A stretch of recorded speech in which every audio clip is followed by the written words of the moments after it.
دیکھیے عام طور پر زندگی میں انسان کا سر اوپر رہتا ہے اور دل نیچے ہوتا ہے، یعنی عام حالت میں انسان کھڑا ہے، چل رہا ہے، لیٹا ہوا ہے، بیٹھا ہے یا ٹیک لگا کر بیٹھا ہے، انسان کا دل نیچے ہے، سر اوپر ہے۔ لیکن جب انسان حالت سجدہ میں ہوتا ہے تو وہ فقط سجدے کی حیت ہے جب انسان کا دل اوپر ہو جاتا ہے اور سر نیچے ہوتا ہے۔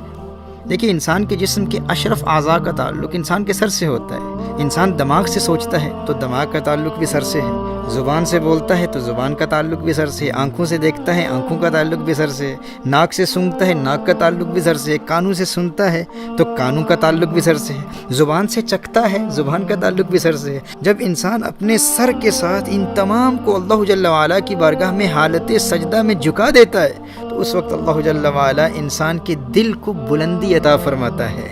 جو انسان کے دل ہی کا حق ہے، اور یہی انسان کے دل کا اصل مقام ہے، کیونکہ دل تو بادشاہ ہے نا، اور باقی جسم اس کی سلطنت ہے۔ دل بلند ہے، دل اعلیٰ ہے، دل عرفہ ہے، دل بادشاہ ہے، اور باقی جسم، باقی اعضاء اس کی سلطنت ہیں۔ یہاں تک کہ انسانی عقل اور دماغ اور یہ قوت عقلیہ مفکرہ یہ بھی اس بادشاہ دل کی سلطنت ہیں، یہ وزیر کی حیثیت رکھتے ہیں۔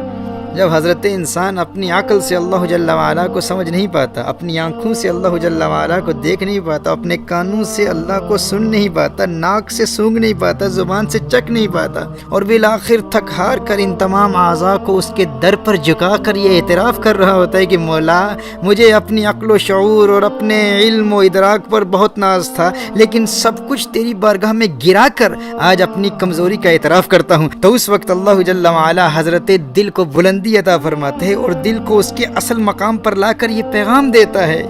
کہ سر کی آنکھوں سے تو مجھے دیکھ نہیں سکتا، سر کے دماغ سے تو مجھے سمجھ نہیں سکتا، سر کے کانوں سے تو مجھے سن نہیں سکتا، لیکن اے میرے بندے آج جب تو نے اسی سر کو میرے در پر جھکا دیا ہے تو اپنے دل کی بلندی کو دیکھ کر اس راز کو سمجھ لے کہ تو مجھے اپنے ماتھے کی آنکھوں سے نہیں دیکھ سکتا لیکن دل کی آنکھوں سے دیکھ سکتا ہے، سر کے کانوں سے تو مجھے سن نہیں سکتا لیکن دل کے کانوں سے تو میرے کلام کو محسوس کر سکتا ہے، شرط یہ ہے کہ تیرا دل بلند رہے۔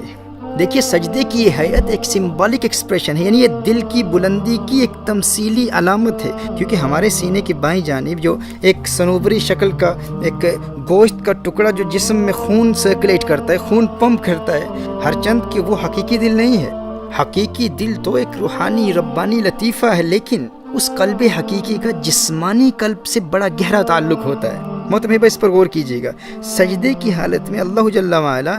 اس جسمانی دل کو بلند کر کے ہمیں یہ پیغام دیتا ہے کہ یہی حالت سجدہ ہے جس میں تیرا روحانی دل بھی بلندیوں میں پرواز کر رہا ہوتا ہے۔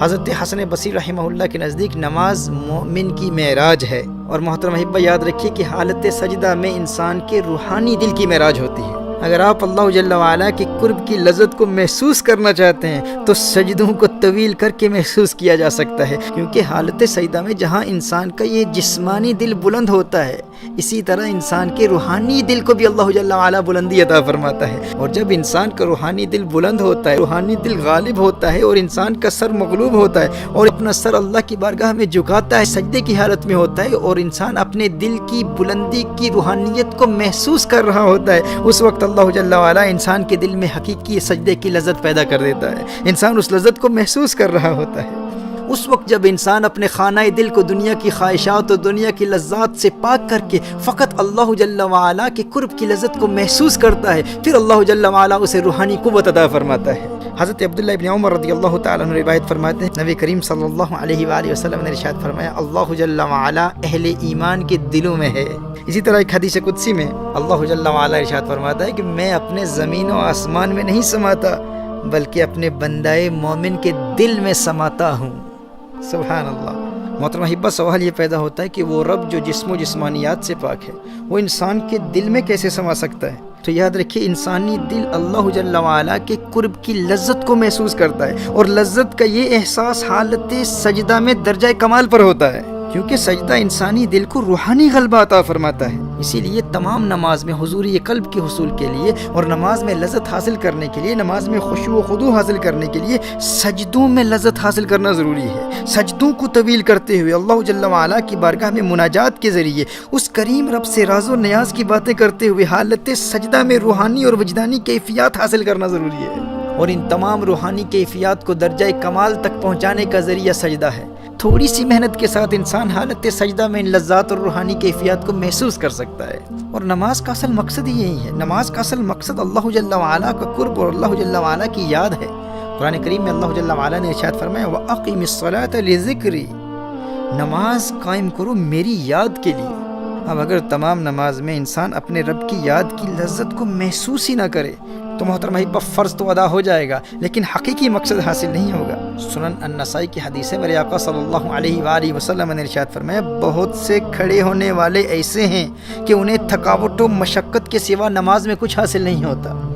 کیونکہ وہ نماز میں اللہ جل وعلا کے قرب کی لذت کو محسوس کرنے کی کوشش ہی نہیں کرتے۔